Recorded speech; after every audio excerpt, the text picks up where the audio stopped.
Maha Guru sekaligus sesepuh Sukorjo.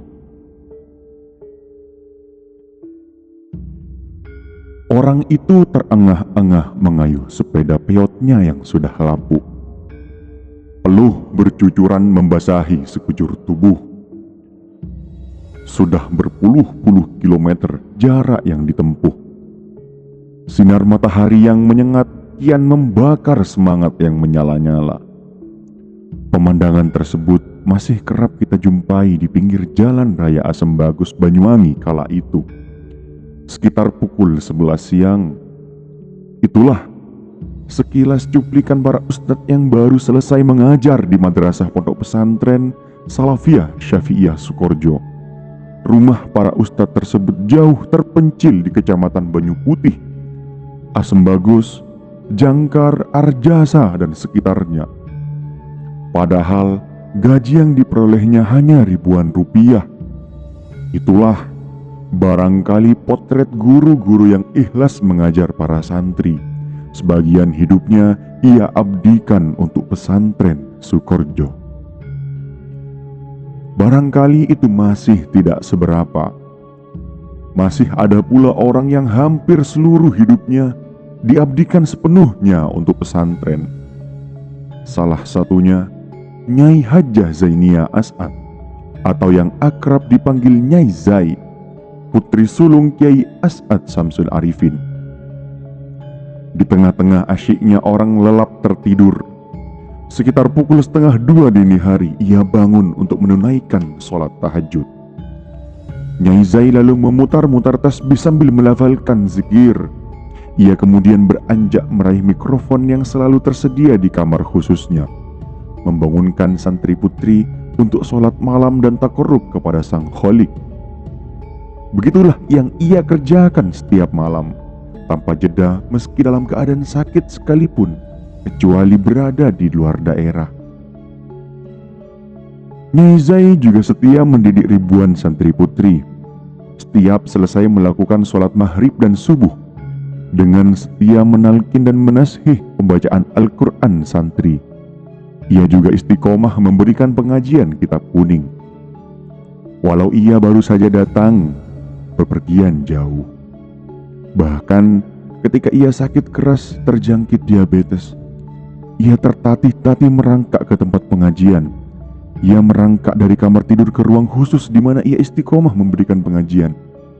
Meski dalam keadaan sakit parah, Nyai tidak mau digotong, sampai-sampai kakinya berdarah karena luka yang kembali menganga, padahal baru mengering. Kenang Zainab. Sejak kapan Nyai Zai mengabdikan diri mengajar para santri? Sejak ia menginjak sekolah madrasah sanawiyah, ia sudah mengajar di madrasah ibtidaiyah. Umi sorenya menuntut ilmu di MTS dan paginya mengajar MI. Tutur Nyai Uswatun Hasanah, putri Nyai Zai. Nyai Zai di mata para muridnya, kalau mengajar bahasanya mudah dimengerti dan dapat dicerna, sehingga mata pelajaran yang diajarkannya langsung dipahami murid-muridnya. Murid-muridnya pun amat antusias mendengarkan.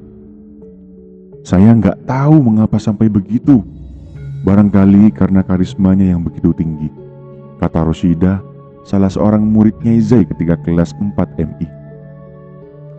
Meski sebagai sosok karismatik dan juga maha guru, ia tidak sungkan-sungkan menjadi pelayan. Beliau melayani sendiri para asatidz yang selesai mengajar untuk diberi jamuan makan. Bagi beliau, mengabdi kepada para ustadz yang mengajarkan ilmunya kepada santri memiliki nilai pahala tersendiri. Tutur Nyai Umi Khairiyah, teman dekat sewaktu masih sekolah dan sering menjadi teman curhatan Nyai Zai, yang kemudian menjadi ibu tirinya setelah dinikahi oleh Kiai Haji Raden As'ad Samsul Arifin. Nyai Zai terkenal akrab dan amat terbuka dengan para murid-muridnya. Menurut kesaksian murid-muridnya, Nyai Zai tidak pernah marah, apalagi sampai mengeluarkan kata-kata kutukan.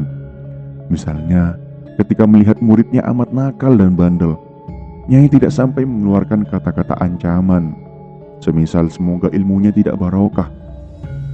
Nyai Zai biasanya memilih bersikap diam.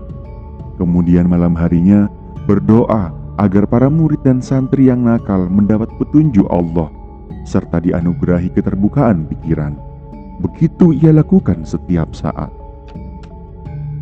Juga sebagai figur pendidik, Nyai Zai biasanya setiap kali memberikan sanksi atau hukuman kepada santri putri, tak pernah lupa menyertakan hadiah dan memberikannya kepada mereka. Ia memang ketat dan keras dalam menerapkan aturan-aturan pesantren dan agama. Sebenarnya, Nyai Zai memang termasuk berkarakter keras, tapi kekerasannya itu bisa dikendalikan oleh Kiai Dofir. Kala mudanya, kalau ada santri yang nakal kelewat batas, langsung diusir.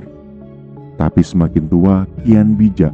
Santri yang nakal itu tidak diusir tapi ditaruh di pesantren Balikeran.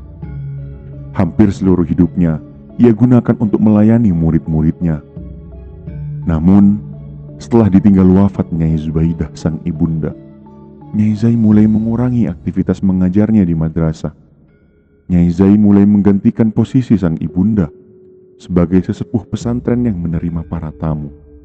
Semenjak itu, peran dan predikat Nyai Zai bertambah sebagai sesepuh pondok pesantren Sukorjo. Sebagai seorang sesepuh dan maha guru di pesantren peninggalan leluhurnya, Nyai Zai berharap pesantren Sukorjo tetap memegang teguh tradisi salaf. Ia menginginkan sistem pendidikan pesantren tidak menghilangkan tradisi pesantren terdahulu yang masih dianggap baik. Hal ini sesuai dengan jargon yang dianut kalangan pesantren. Al-muhafadhah ala al-qadim as-soleh wal akhdu bil jadid al-aslah. Memelihara barang lama yang baik dan mengambil sesuatu yang baru yang lebih baik. Karena itu, Nyai Zai sangat senang jika mendengar santrinya mau melanjutkan pendidikan ke jenjang yang lebih tinggi. Nyai Zai sangat gembira kalau santri putri melanjutkan studi.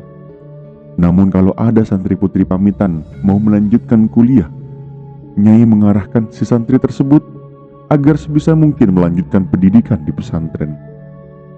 Tetapi kalau di pesantren belum tersedia fakultas yang dimaksud si santri, Nyai berpesan agar mereka tetap menjaga nilai-nilai keagamaan yang pernah dienyamnya di pesantren.